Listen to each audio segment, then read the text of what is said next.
Study webs classes में आप सभी का स्वागत है।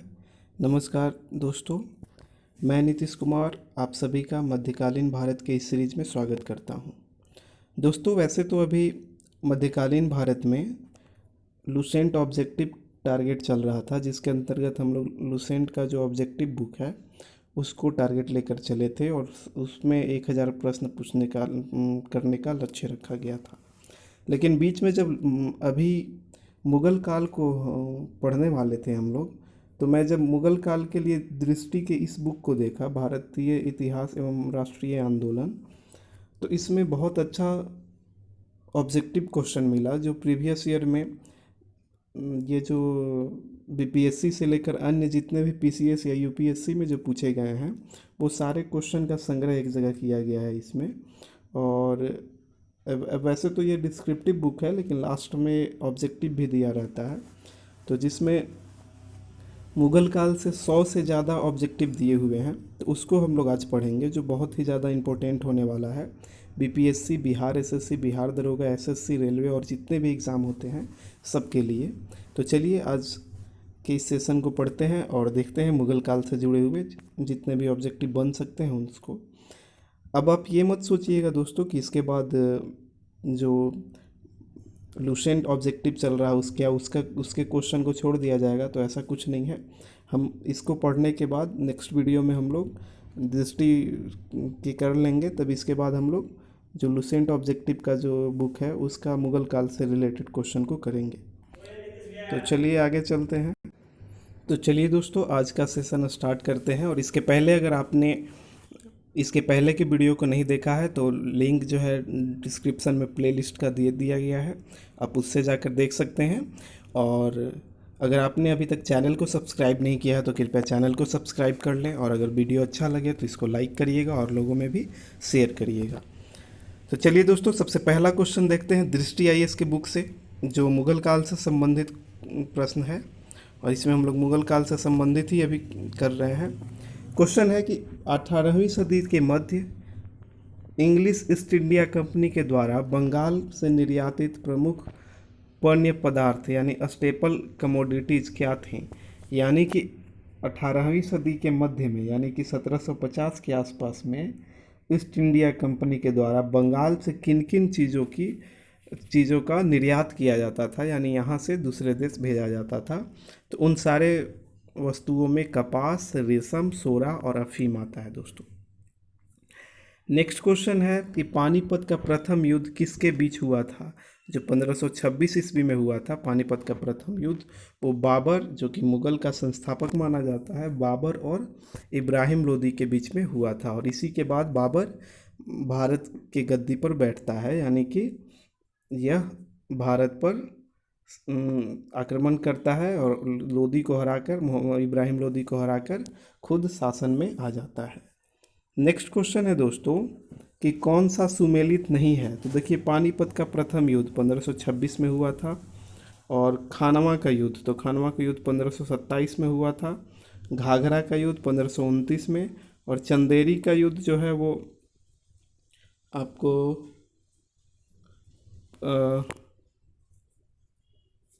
यहाँ पे 1530 दिया हुआ है, लेकिन ऐसे 1532 होता है, तो चंदेरी का युद्ध ये गलत हो जाएगा।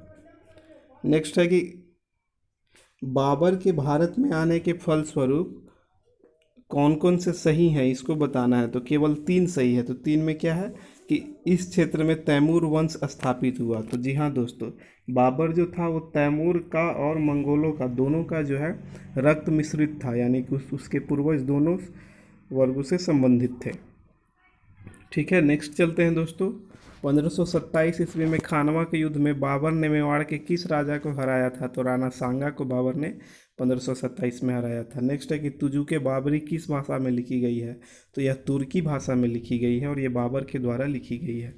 नेक्स्ट है कि हुमायूं द्वारा लड़े गए 4 प्रमुख युद्धों का तिथि अनुसार सही क्रम या अंकित करें। तो देरिया या देवरिया का युद्ध 1532 में हुआ था, चौसा का युद्ध 1539 में, कन्नौज या बेलग्राम का युद्ध 1540 में, और सरहिंद का युद्ध जो हुआ था दोस्तों 1555 में हुआ था। तो इस तरह से 7वां क्वेश्चन हम लोग कर लिए हैं। नेक्स्ट 8 नंबर क्वेश्चन को देखते हैं। क्वेश्चन कहता है दोस्तों कि किसने अपने बादशाह पति के लिए मकबरे का निर्माण करवाया था? तो हमीदा बानो बेगम जो थी, उन्होंने अपने पति के लिए, जो कि उन बादशाह थे जो मुगल वंश से ही संबंधित थे, उनके मकबरे का निर्माण करवाया था। नेक्स्ट है कि हुमायूं ने चुनार दुर्ग पर प्रथम बार आक्रमण कब किया था? तो 1532 ईस्वी में चुनार पर आक्रमण किया था, और वो जो था वो अफगानों के नियंत्रण में था दोस्तों। नेक्स्ट है कि किस युद्ध में बाबर ने जिहाद की घोषणा की थी, यानी जिहाद का नारा किस युद्ध में बाबर को देना पड़ा था? तो वह था खानवा का युद्ध में 1527 में, जो राणा सांगा और बाबर के बीच में लड़ा गया था। नेक्स्ट है कि बाबर ने सर्वप्रथम बादशाह की पदवी धारण की थी, तो वह काबुल में था उसी समय। बादशाह जिसको बादशाह भी बोला जाता था, तो काबुल में वो इस उपाधि को धारण किया था। नेक्स्ट है कि भारत के मुगल शासक बनने पर जहीरुद्दीन मोहम्मद ने अपना नाम क्या रखा था? तो बाबर, यानी बाबर का पूरा नाम जो था जहीरुद्दीन मोहम्मद बाबर था। नेक्स्ट है कि बाबर के साम्राज्य में सम्मिलित थे, तो उसके साम्राज्य में काबुल का क्षेत्र था, पंजाब का क्षेत्र था, और आधुनिक उत्तर प्रदेश का क्षेत्र था। लेकिन राजस्थान का जो क्षेत्र है दोस्तों, आज का जो राजस्थान है, उसका जो क्षेत्र था वो अकबर के समय में विशेष रूप से मुगल साम्राज्य में आया था, लेकिन बाबर के साम्राज्य के में ये जो था राजस्थान शामिल नहीं था। नेक्स्ट है कि कौन सा, ये कथन है और एक कारक है, तो कह रहा है कि ये कथन सही है। सिर्फ बाबर ने बाबरनामा जो है तुर्की में लिखा था। तुर्की मुगल दरबार की राजभाषा थी? नहीं दोस्तों, फारसी थी, तो इसलिए आर गलत है, ये सही है। ठीक है, नेक्स्ट देखते हैं। तो क्वेश्चन है कि शेर शाह सूरी के बचपन का नाम क्या था? तो फरीद खां जो है वो शेर शाह सूरी के बचपन के नाम था। नेक्स्ट है 16 नंबर क्वेश्चन को देखते हैं कि फरीद जो बाद में शेर शाह सूरी नाम से कहाँ से शिक्षा प्राप्त की थी? जो शेर शाह सूरी बना तो वह जो है कहाँ से शिक्षा प्राप्त किया था? तो वह जौनपुर से शिक्षा प्राप्त किया था दोस्तों। नेक्स्ट है कि चांदी का जो रुपया किसने शुरू किया था? तो शेर शाह सूरी ने ही किया था, जो सूर्यवंश का था। सासाराम में इसका मकबरा है दोस्तों। नेक्स्ट है कि कृषकों की सहायता के लिए किस मध्यकालीन भारत के शासक ने पट्टा एवं कबूलियत की व्यवस्था की थी? तो शेर शाह सूरी ने पट्टा एवं कबूलियत व्यवस्था की थी दोस्तों। नेक्स्ट है कि शेर शाह का मकबरा कहाँ है? तो सासाराम बिहार में है। नेक्स्ट है कि शेर शाह किस स्मारक का निर्माण शेर शाह ने करवाया था? तो दिल्ली का जो किला एक कुहना मस्जिद है, उसका निर्माण शेर शाह ने करवाया था दोस्तों। दिल्ली का किला एक कुहना मस्जिद। नेक्स्ट है कि मात्र एक मुट्ठी बाजरे के चक्कर में मैंने अपना साम्राज्य खो दिया होता, यह कथन किसकी है? तो शेर शाह ने ये बात कहा था। नेक्स्ट है कि साम्राज्य निर्माता एवं प्रशासक के रूप में शेर शाह को किसका पूर्वगामी माना गया है? तो अकबर के पूर्वगामी माना गया है शेर शाह को, साम्राज्य निर्माता और प्रशासक के रूप में। नेक्स्ट है कि शेर शाह के शासनकाल में गांवों के प्रशासन के लिए उत्तराधिकारी थे या अधिकारी कौन थे? तो मुकदम जो होते थे वो गांवों के प्रशासन की देखभाल करते थे, मुकदम। नेक्स्ट है कि शेर शाह की लगान व्यवस्था थी, तो रैयतबाड़ी जो व्यवस्था थी वो शेर शाह की लगान व्यवस्था थी। नेक्स्ट है कि शेर शाह के समय तांबे के दाम एवं चांदी के रुपया के विनिमय दर क्या थी? यानी 64:1, यानी कि तांबे का दाम का जो सिक्का है वो 64 सिक्का अगर लाएंगे तब वह चांदी के रुपये के एक सिक्के के बराबर होता था। नेक्स्ट है कि किस स्थान पर अकबर को हुमायूं की मृत्यु की सूचना मिलने पर राजगद्दी पर बैठाया गया था? तो बस दोस्तों पंजाब के क्षेत्र में कालानौर में था, और उसी समय बैरम खां जो था उसने अकबर को यह जब सूचना मिला कि हुमायूं की मृत्यु हो गई है, तो ईंट से बने हुए सिंहासन पर बैठाकर उसका राज्यारोहण करवाया था, यानी कि राज्याभिषेक करवाया था। तो ये भी एक इंटरेस्टिंग कहानी है। 26 नंबर के बाद 27 नंबर क्वेश्चन को देखते हैं दोस्तों। हम लोग थोड़ा इधर उधर चले गए।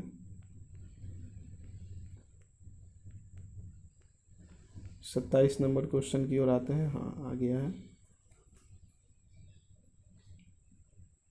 क्वेश्चन है कि हल्दी घाटी का युद्ध किसके किसके बीच लड़ा गया था? तो अकबर और महाराणा प्रताप के बीच में लड़ा गया था। नेक्स्ट है कि अकबर ने सर्वप्रथम वैवाहिक संबंध राजपूतों के जिस गृह से स्थापित किया वह कौन थे? तो कछवाहा राजपूत थे। नेक्स्ट है दोस्तों, जिनसे क्वेश्चन था कि जिनसे अकबर का वैवाहिक संबंध स्थापित हुआ राजपूतों में, वो किस वंश से संबंधित थे? तो कछवाहा से संबंधित थे। नेक्स्ट है कि अकबर किस चिश्ती संत का अनुयायी था? तो अकबर जो था शेख सलीम चिश्ती का अनुयायी था, जो फतेहपुर सीकरी में रहते थे, और उनके मकबरा का निर्माण भी फतेहपुर सीकरी में अकबर ने ही करवाया था। यानी सलीम चिश्ती के मकबरा का निर्माण फतेहपुर सीकरी में अकबर ने करवाया था। नेक्स्ट है कि राजपूतों ने के निम्न राज्यों में से किस एक ने अकबर की संप्रभुता स्वीकार नहीं की थी? तो मेवाड़ के जो राजा थे उन्होंने अकबर की संप्रभुता स्वीकार नहीं की थी। नेक्स्ट है कि अकबर के साथ युद्ध करने वाली रानी दुर्गावती कहाँ की थी? तो यह थी मंडला गढ़कटंगा की जो थी वो रानी थी दुर्गावती। नेक्स्ट है कि टोडरमल ने किस क्षेत्र में ख्याति अर्जित की थी? तो टोडरमल ने भू राजस्व में ख्याति अर्जित की थी दोस्तों। नेक्स्ट है कि अकबर ने दीन इलाही धर्म जो है वो किस वर्ष प्रारंभ किया था? तो 1582 ईस्वी में। इसमें भी दो मतें हैं इतिहासकारों की। दीन इलाही को कोई धर्म मानता है और कोई कुछ इतिहासकार जो हैं उसको धर्म नहीं मानते हैं। वो सिर्फ एक बोलते थे कि ये एक सिर्फ सामाजिक नियम बनाया गया था। ठीक है, चलिए तो दूसरा क्वेश्चन देखते हैं। नेक्स्ट है कि मनसबदारी पद्धति को लागू किया था? तो अकबर ने मनसबदारी पद्धति को लागू किया था दोस्तों। नेक्स्ट है कि दिल्ली में कौन सा ऐतिहासिक स्मारक भारत और फारस की वास्तुकला का शैली का उदाहरण है? तो दोनों का मिश्रण जो मिलेगा दोस्तों भारत और फारस का, वह हुमायूं के मकबरा में मिलता है। नेक्स्ट है कि महाभारत का अनुवाद फारसी में किस नाम से किया गया था? तो रज़्मनामा के नाम से महाभारत का फारसी में अनुवाद किया गया था। नेक्स्ट है कि अकबर के दरबार में आने वाला पहला अंग्रेज व्यक्ति कौन था? तो देखिए अकबर के दरबार में भी अंग्रेज आया था और उसका नाम था रॉल्फ फिच। यानी कि अकबर के दरबार में सबसे पहले रॉल्फ फिच आया था दोस्तों। अब हम लोग 38 नंबर को चलते हैं। नेक्स्ट क्वेश्चन है कि वह प्रसिद्ध जैन आचार्य जिसको अकबर ने जगत गुरु की उपाधि से सम्मानित किया था, तो वो थे हरिविजय सूरी। यानी कि हरिविजय सूरी को अकबर ने जगत गुरु की उपाधि दी थी, जो एक जैन आचार्य थे। नेक्स्ट है कि मुगलों एवं मेवाड़ों के राणा के मध्य चित्तौड़ की संधि किस शासक के शासनकाल में हस्तांतरित हुई थी? यानी कि यह जो थी वो जहांगीर के काल में जो है चित्तौड़ की संधि हुई थी दोस्तों। नेक्स्ट है कि जहांगीर के दरबार में कौन प्रथम अंग्रेजी दूत था? तो विलियम हॉकिंस आया था सबसे पहला अंग्रेज जो जहांगीर के दरबार में आया था। नेक्स्ट है कि जहांगीर ने किस अंग्रेज को इंग्लिश खान की उपाधि प्रदान की थी? तो विलियम हॉकिंस को ही इंग्लिश खान कहकर पुकारा था जहांगीर ने। नेक्स्ट है कि जहांगीर किस कला का महान संरक्षक था? तो चित्रकला का महान संरक्षक था वह। नेक्स्ट है कि चित्रकारों में से किसे जहांगीर ने नादिर उल जमा की पदवी दी थी? नादिर उल जमा। तो नादिर उल जमा की जो पदवी थी वो अबुल हसन को मिला था, नादिर उल जमा। नेक्स्ट है कि जहांगीर ने अपनी आत्मकथा जो है किस भाषा में लिखी? तो जहांगीर अपनी आत्मकथा को फारसी भाषा में लिखा है, लेकिन वही बाबरनामा तुर्की भाषा में लिखा गया है। नेक्स्ट है कि इत्र बनाने की विधि का जो आविष्कार किया था किसने किया था? तो अस्मत बेगम ने किया था। अस्मत बेगम ने इत्र बनाने की विधि निकाली। नेक्स्ट है कि जहांगीर ने किस सिख गुरु को मृत्युदंड दे दिया था? तो 5वें गुरु जो थे सिखों के अर्जुन देव, उनको मृत्युदंड जहांगीर ने दिया था। नेक्स्ट है कि किस मुगल बादशाह के काल में कंधार मुगलों से छीन लिया गया? तो जहांगीर के समय में कंधार जो है मुगलों से छीन लिया गया था। नेक्स्ट है कि किसके शासनकाल में शाहरुख नामक चांदी का सिक्का चलाया गया था? तो बाबर ने शाहरुख नामक चांदी का सिक्का चलाया था दोस्तों। नेक्स्ट क्वेश्चन की ओर अगर आते हैं तो क्वेश्चन है, मिलान करना है इसमें। तो क्वेश्चन है देखिए, जामा मस्जिद जो संभल में है उसका निर्माण बाबर ने करवाया था, दिन पनाह का निर्माण हुमायूं ने, और जहांगीरी महल का निर्माण अकबर ने, और जहांगीर जो है वो अकबर के मकबरे को पूरा करवाया था। यानी अकबर के मकबरे का कार्य जो है जहांगीर ने पूरा किया था। नेक्स्ट है कि मुमताज़ महल का असली नाम क्या था? तो उसका असली नाम अर्जुमंद बानो बेगम था। यानी मुमताज़ महल का नाम अर्जुमंद बानो बेगम था। नेक्स्ट है कि किसने साम्राज्य की राजधानी आगरा से दिल्ली स्थानांतरित की थी? तो शाहजहां ने आगरा से दिल्ली अपनी राजधानी लाया था। नेक्स्ट है कि दिल्ली की प्रसिद्ध जामा मस्जिद का निर्माण किसने किया था? तो शाहजहां ने करवाया था दोस्तों। नेक्स्ट है कि उपनिषदों का फारसी अनुवाद किस मुगल सम्राट के शासनकाल में हुआ था? तो शाहजहां के शासनकाल में उपनिषदों का जो है फारसी में अनुवाद करवाया गया था।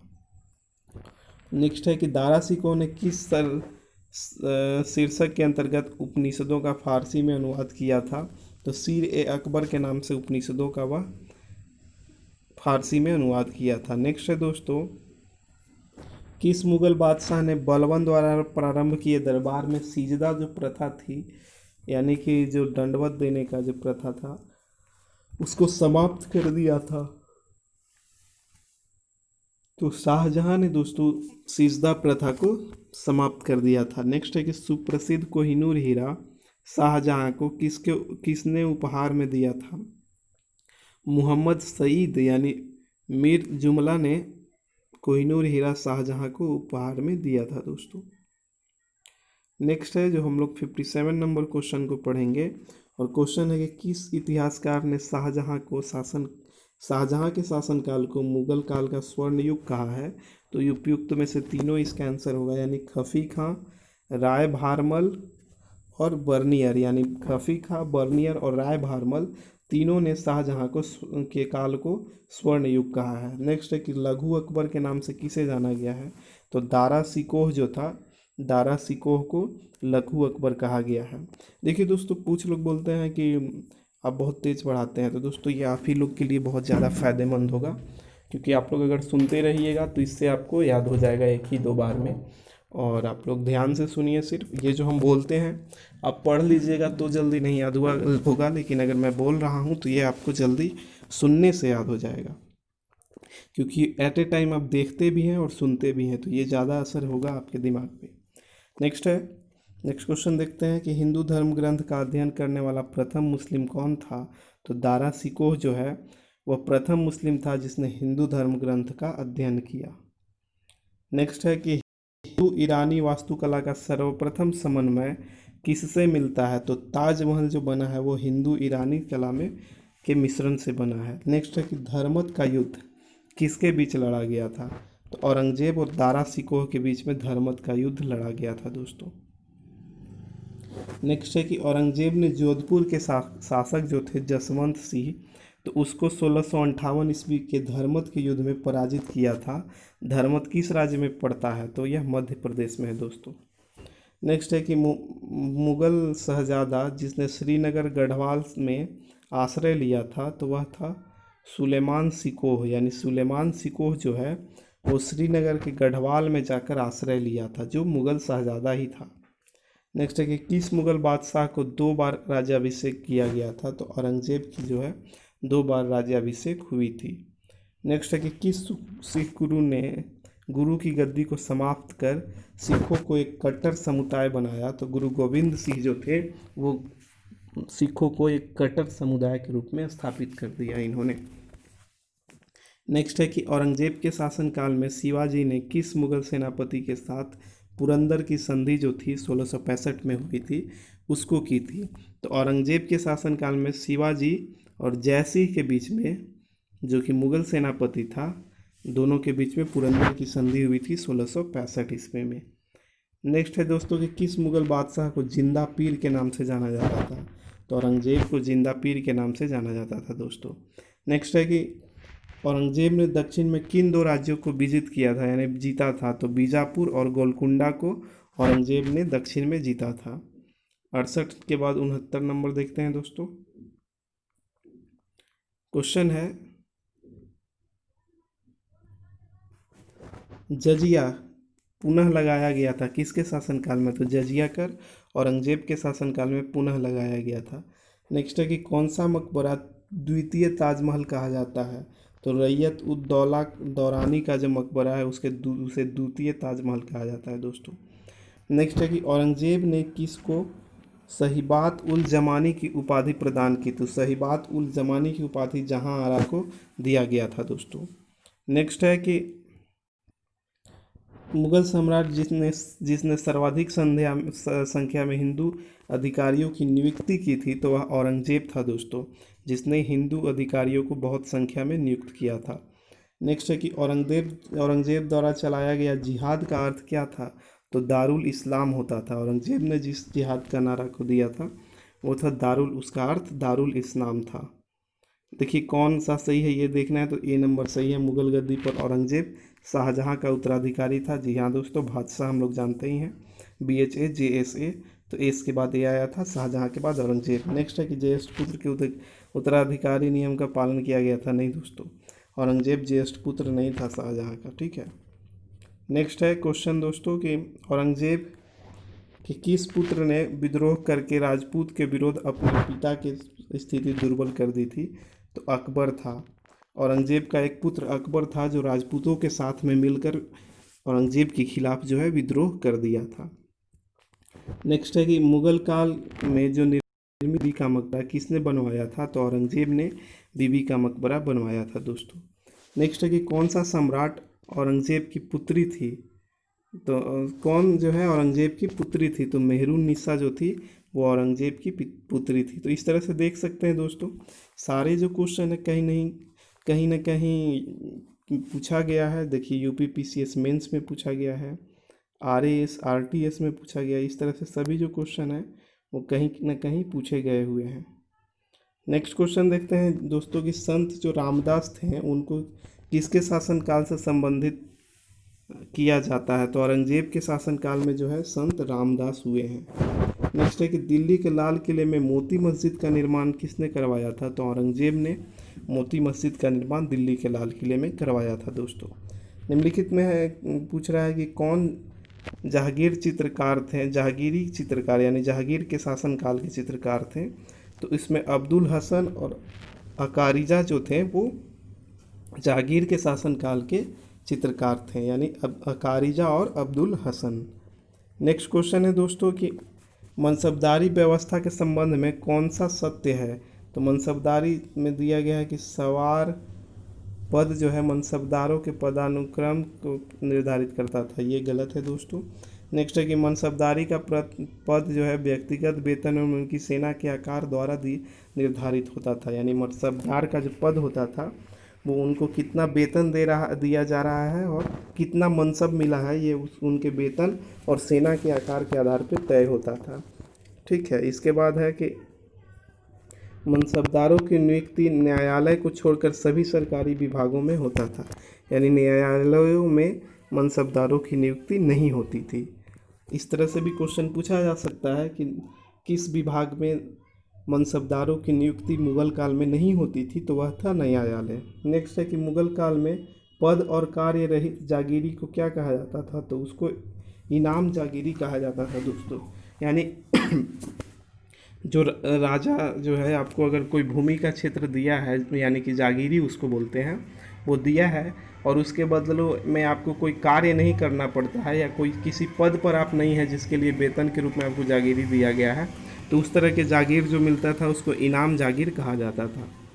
नेक्स्ट है कि दास्तान अमीर हमजा का चित्रांकन किसके द्वारा किया गया था? तो अब्दुल समद के द्वारा दास्तान अमीर हमजा का चित्रांकन किया गया। इसमें सिर्फ हमजा को याद रखिए कोड के रूप में और अब्दुल समद को याद रखिए। नेक्स्ट है दोस्तों, निम्नलिखित युग में इसमें कौन सा सुमेलित है? तो बाबर, तुजुक बाबरी, यही एक सुमेलित है दोस्तों। बाबर ने ही अपनी जो रचना है, अपनी आत्मकथा तुजुक बाबरी लिखी है। नेक्स्ट क्वेश्चन की ओर चलते हैं दोस्तों। क्वेश्चन है कि मुगलकालीन स्थापत्य के संबंध में सत्य को चुनना है। तो तीनों सत्य है। ताजमहल का मुख्य स्थापत्यकार जो था उस्ताद अहमद लाहौरी था। ताजमहल का सबसे मुख्य जो स्थापत्यकार वो अहमद लाहौरी था। इसके बाद है दिल्ली जामा मस्जिद का निर्माण लाल बलुआ पत्थर से किया गया है, ये बात सही है। इसके बाद है जहांगीर ने बागों और फुलवारों के निर्माण में रुचि दिखाई थी। यानी जहांगीर का जो रुचि था वो बाग और फुलवारी के निर्माण में था दोस्तों। नेक्स्ट देखते हैं। नेक्स्ट क्वेश्चन है कि मुगलकालीन निम्नलिखित में से किस महिला ने ऐतिहासिक विवरण लिखे हैं? तो गुलबदन बेगम ने ऐतिहासिक विवरण लिखा है दोस्तों। नेक्स्ट है कि औरंगजेब जो था वो किस वाद्य यंत्र को बजाता था, तो वह वीणा बजाने में कुशल था। और अकबर जो था वो नगाड़ा बजाता था दोस्तों। नेक्स्ट है कि अकबर कालीन तानसेन का मकबरा स्थित है, तो ग्वालियर में है, ये ग्वालियर के रहने वाले भी थे। नेक्स्ट है कि हुमायूंनामा की रचना किसने की थी, तो गुलबदन बेगम ने की थी। यह भी आप लोगों ने पढ़ा कि गुलबदन बेगम ने एक जीवनी लिखी है स्त्री होकर। नेक्स्ट है कि अनवार ए सुहाइल नामक ग्रंथ जो है इसका अनुवाद है, तो यह जो है वो पंचतंत्र का अनुवाद है, यानी पंचतंत्र को अनवार ए सुहाइल नाम से अनुवाद किया गया है। नेक्स्ट है कि ये तानसेन का मूल नाम क्या था, तो रामतनु पांडे जो है वो तानसेन का मूल्य नाम था दोस्तों। नेक्स्ट क्वेश्चन है कि 1773 ईस्वी में जीज मोहम्मद शाही पुस्तक जो एक नक्षत्र से संबंधित है, इसके लेखक कौन है, तो जयपुर के सवाई जय सिंह जो थे जीज मोहम्मद शाही के लेखक हुए हैं। नेक्स्ट है कि किस मुगल शासक ने आना नामक सिक्के का प्रचलन करवाया था, तो शाहजहां ने आना नामक सिक्के का प्रचलन करवाया था दोस्तों। नेक्स्ट है कि मुगल में सेना का प्रधान कौन होता था, तो मीर बख्शी जो था मुगल काल में सेना का प्रधान होता था दोस्तों। तो इस तरह से हम लोग 94 क्वेश्चन को कर लिए हैं। अभी हम लोग 95 क्वेश्चन को देखते हैं। क्वेश्चन है दोस्तों, मुगल प्रशासन में मुहतसिब था, तो मुहतसिब जो था वो लोक आचरण अधिकारी होता था, यानी लोगों का आचरण जो तय करना होता था वह मुहतसिब के द्वारा तय होता था। नेक्स्ट है कि मुगल प्रशासन के दौरान जिले को क्या नाम से जाना जाता था, सरकार जो है वो जिले का नाम था दोस्तों। इसमें कथन और दोनों सही है, परंतु इसका व्याख्या नहीं है दोस्तों। देख लेते हैं क्या है। मुगल काल में मनसबदारी प्रथा विद्यमान थी, सही बात है। मनसबदारों का चयन योग्यता के आधार पर होता था, ऐसा नहीं है दोस्तों। तो इस तरह से मनसबदारी प्रथा जो है मुगल काल में विद्यमान था, उनका चयन योग्यता के आधार पर नहीं होता था। नेक्स्ट है दोस्तों कि मुगल मनसबदारी व्यवस्था के बारे में कथनों पर विचार कीजिए, सही को चुनिए। तो जात सवार पद प्रदान किए जाते थे, जात एवं सवार पद प्रदान किए जाते थे, ये सही है। मनसबदार अनुवांशिक अधिकारी होते थे, ऐसा नहीं है दोस्तों, अनुवांशिक अधिकारी नहीं होते थे। मनसबदारों के 3 वर्ग होते थे, ये बात सही है। दीवानी कार्यों द्वारा उनके वेतन दिया जाता था, नहीं दोस्तों, मनसबदारों को वेतन नहीं दिया जाता था दीवानी कार्य द्वारा।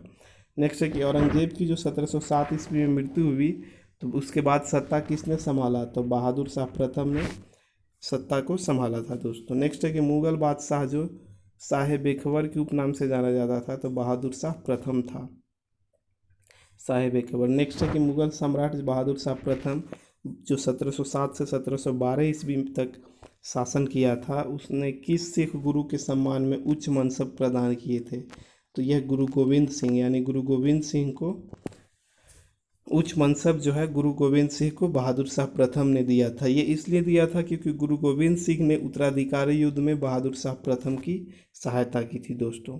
नेक्स्ट है कि लंपट मूर्ख किस मुगल बादशाह को कहा जाता है, तो जहांदार शाह को लंपट मूर्ख कहा जाता है दोस्तों।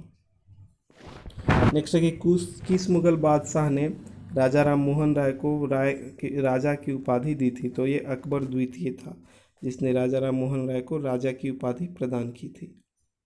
नेक्स्ट है कि सैयद बंधु किस मुगल बादशाह को सैयद बंधुओं ने अपने खिलाफ षड्यंत्र के कारण हत्या करा दी थी, तो फर्रुखसियर की हत्या जो है सैयद बंधुओं ने करवा दी थी दोस्तों। नेक्स्ट है कि सैयद बंधु कौन थे, तो हिंदुस्तानी मूल के विदेशी मुसलमान थे और जो बहुत अमीर थे। शासक निर्माता भी बोला जाता है मुगल काल में सैयद बंधुओं को। नेक्स्ट है कि किस मुगल बादशाह के कार्यकाल में औरंगजेब द्वारा लगाए गए जजिया को पूर्णतः समाप्त कर दिया गया, तो फर्रुखसियर ने जजिया कर जो लगाया था औरंगजेब, उसको पूर्णतः समाप्त कर दिया गया था। नेक्स्ट है कि अकबर के शासनकाल में दक्कन में निम्न पद्धतियों में से कौन भू राजस्व वसूली का प्रचलित आधार था, तो हल की संख्या जो है वो दक्कन में भू राजस्व वसूली का प्रचलित आधार था, हल की संख्या। नेक्स्ट है दोस्तों कि निम्न विदेशी यात्रियों में से किसने जहांगीर के शासनकाल में भारत की यात्रा की थी, तो फ्रांसिस्को पोलस्टर जो है उसने जहांगीर के शासनकाल में भारत की यात्रा की थी। नेक्स्ट है कि विदेशी यात्रियों में से किसने भारत के हीरो और हीरे के खदानों की विस्तृत रूप से चर्चा की है? तो भारत के हीरा के बारे में जो जानकारी दिया है वह है जया बैप्टिस्ट टेवर्नियर, यानी टेवर्नियर ने भारत के हीरो के बारे में जानकारी दिया था। तो इस तरह से दोस्तों हमने अभी 109 क्वेश्चन जो है वो देखा किससे रिलेटेड, तो मुग़ल काल से रिलेटेड, जो कि इम्पोर्टेंट था और जो विभिन्न पीसीएस एग्ज़ामों में पूछा गया था, चाहे वो बीपीएससी हो या यूपी पीसीएस हो। तो इस तरह से ये जो मुग़ल काल का सेशन है ये सारे एग्ज़ाम के पॉइंट ऑफ व्यू से इम्पोर्टेंट है दोस्तों। तो आगे भी चलिए आप हमारे साथ बने रहें, इसी तरह से मैं हर दिन सभी इम्पोर्टेंट ऑब्जेक्टिव क्वेश्चन को लाता रहूँगा और इस तरह से आगे हम लोग टारगेट लूसेंट ऑब्जेक्टिव को जारी रखेंगे दोस्तों। तो अभी तक आपने अगर चैनल को सब्सक्राइब नहीं किया है तो चैनल को सब्सक्राइब कर लें, बेल आइकन को दबा लें और लोगों में भी शेयर करें। तो चलिए, धन्यवाद दोस्तों।